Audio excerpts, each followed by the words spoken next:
mais colocar isso para eles, porque eu acho que eles não entenderam. E, nesse sentido, eu reforço que, para quem, se vocês entrarem em petiçãopublica.com.br e colocar lá FTD, vocês localizam. O André, no Portal Federal tem um link ali para a petição, mas antes da FTD está a questão da resolução dos 70, porque é ela que acabou derivando nessa série de portarias e que isso não pode passar batido. Esse além da discussão de carreira, nós não negamos tudo isso, mas hoje, pelo menos no caso dos docentes, o nosso grande inimigo é a resolução 270. Olhem o que ela pode significar na nossa carreira aqui dentro, já, agora. E isso nós precisamos tomar uma atitude imediata e que eu espero que na conversa com o reitor isso possa ser colocado, porque nós estamos diante de um risco de perder alguns dos nossos melhores quadros. Obrigado. Pessoal, boa noite novamente, né? Boa noite novamente. Em relação ao seminário de educação, Larissa, pessoal da direção, a Ginasef tem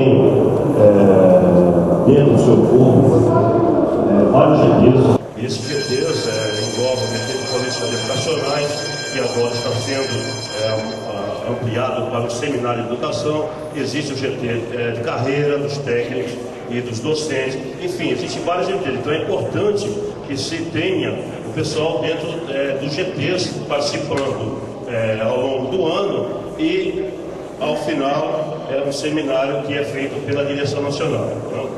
Em relação à conjuntura, eu vejo mais uma vez que o governo abriu uma porta de negociação ontem. Isso foi para desmobilizar a nossa categoria. Graças a Deus isso não aconteceu, a desmobilização. Porque no ato passado, lá em Brasília, onde eu estava, ele abriu a negociação com o Policerf. Isso desmobilizou a nossa passeata. Vi que isso não ocorreu ontem. Enfim, eu acho que para a gente fazer, ao meu ponto de vista, uma análise de conjuntura, eu tenho que fazer uma retrospectiva, pegando o governo lá de trás, FHC, onde nós ficamos 8 anos sem um centavo de reajuste salarial, todas as categorias de servidores públicos. Né? Depois de lá, entrou o governo Lula, 1 ano, sem nenhum tipo de incentivo, nenhum tipo de negociação com a categoria. Depois veio 3 anos de enrolação. A bancada sindical chama de 3 anos de enrolação, quando ele criou a bancada do governo de negociação. No segundo mandato de Lula, o que aconteceu? Tivemos um acordo, onde esse acordo começou em 2008, 2009, 2010. Acordo que a bancada sindical nós sabíamos que não ia ter nada para reivindicar. Então fizemos esse acordo. Vocês muito bem sabem que teve docentes que teve R$50 de contra-cheque a mais, né? Enfim, aí chega esse governo que está hoje, posto, governo Dilma. Logo no primeiro mês, ela vai e corta, fala que nós somos o culpado. Nós não somos o culpado, né? Enfim, pessoal, estamos lutando pelo quê? Não é só por campanha salarial. Nós estamos lutando pela dignidade dos alunos. Vocês dêem uma olhada, olhem como está essa escola, hein? Aos outros que vêm vindo por aí. A Dilma, na terça-feira, noticiou que vai criar mais 8 campos. E isso significa o quê? A expansão da rede não está vindo de acordo com as contratações. Conclui, isso a gente, para concluir, nós queremos a expansão da rede, não desta forma que está vindo, né? A contratação não está vindo de acordo com a expansão da rede. Então, nós queremos uma educação laica, de qualidade e gratuita. Para quem que é? É para a juventude, é para vocês, alunos que estão vindo aqui para estudar, para se formar, para ser alguém na vida. Obrigado. Alice. Próximo, Macdougall.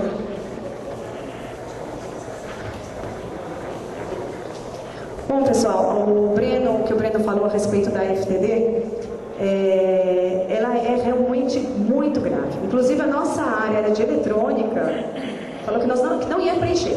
Em reunião diária nós decidimos não preencher a FTD.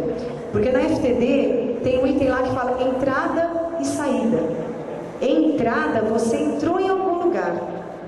Então quando tem entrada e saída, isso realmente põe a gente dentro dessa escola.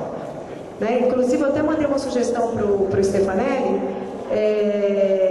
que se ficasse isso, né? Que eu já falei, eu sou contra o 270, estou contra 1535, mas o menos pior seria colocar assim, início e término. E não pode ser FTD, porque FTD é Folha de Trabalho Docente. Tinha que ser FTD, IEC, Folha de Trabalho Docente, interno e externo ao campus. Porque se você fala que é interno e externo e põe início e término e não entrada e saída, você com isso faz com que a pessoa possa fazer o trabalho fora. Permite que seja fora. Do jeito que eles fizeram, é entrada e saída. Isso nós não podemos aceitar. Eu acho que todas as áreas têm que fazer o que nós decidimos. Não vamos preencher isso e pronto. Se ninguém preencher, vai ter que se mudar. Porque eu já ouvi até quando eu entreguei essa sugestão, de que só que esse semestre tinha que ser desse jeito, porque já estava na portaria como anexo 1, que deveria ser aquele documento. Mas se ninguém entregar, aí muda de figura. Porque quem entregar aquilo, se chegar qualquer pessoa, você tem que dar na escola. Vamos falar assim, fulano de tal, cadê ele? Deveria estar aqui nesse horário, e aí? Entendeu? Então isso é muito grave. Isso realmente o que ele levantou foi um lembrete fantástico. Obrigada.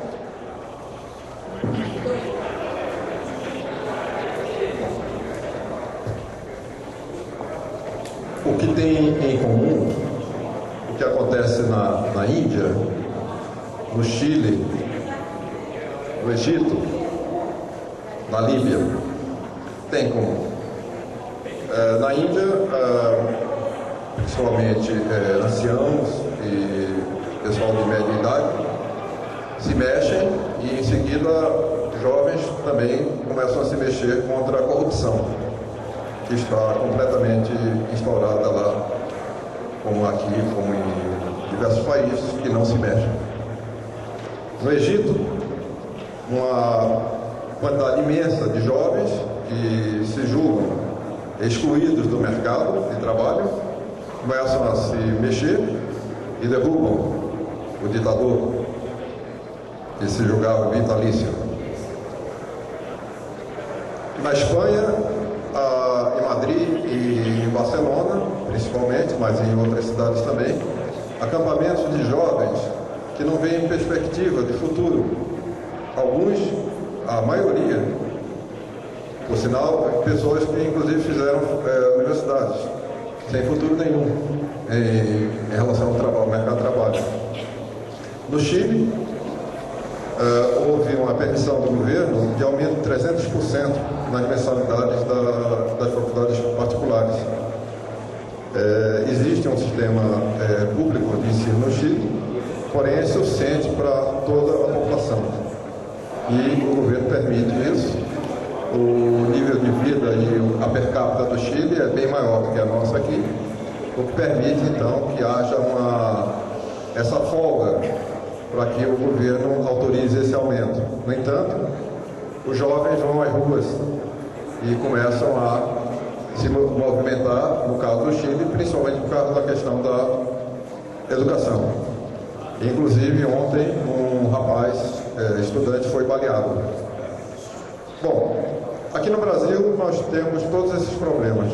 Um mar de corrupção, né? É um teatrinho incansável, né? Diário nos jornais, e uma irresponsabilidade completa em relação à educação. Existem compromissos de manter índices que vêm há muitos anos, desde o final do governo Sarney.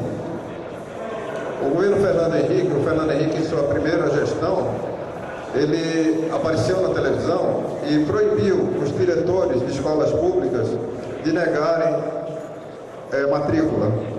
E o que aconteceu em seguida foi que escolas matriculavam nominalmente mais do que o dobro da sua capacidade.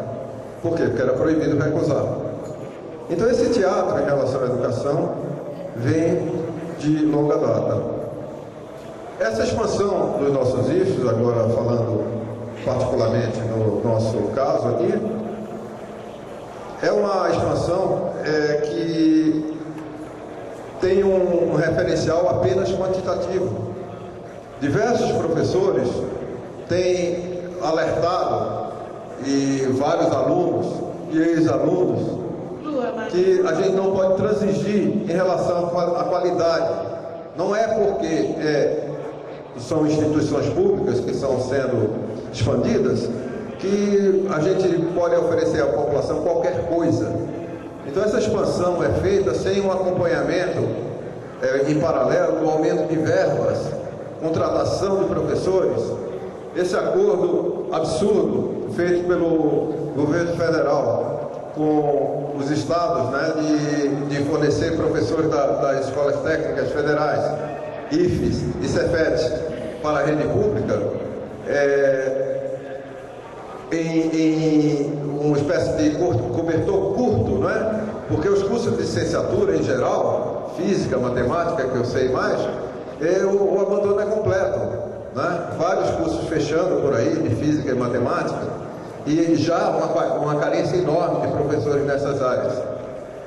Então vejam só, uma espécie de um jogo de cena que acontece, que eu concordo com o Valério, que a luta pelos 10% da educação é extremamente importante, mas nós temos que, paralelamente, levar uma luta que tenha um foco acadêmico, de qualidade.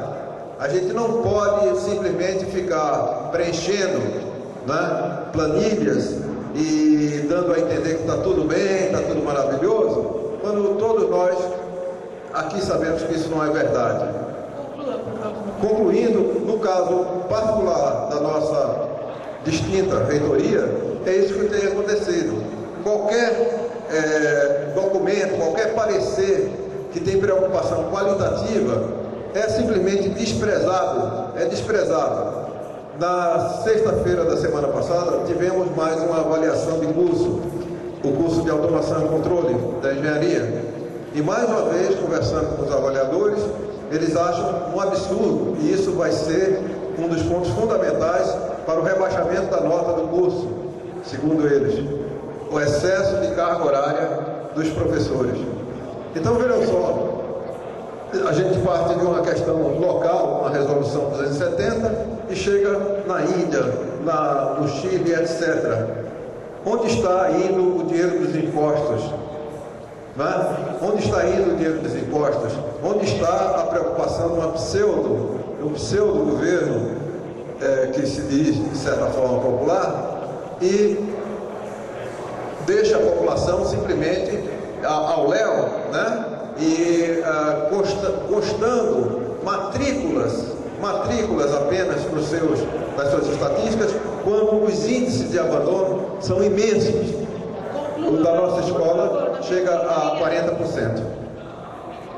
Próxima, Valério. 3 minutos, por favor.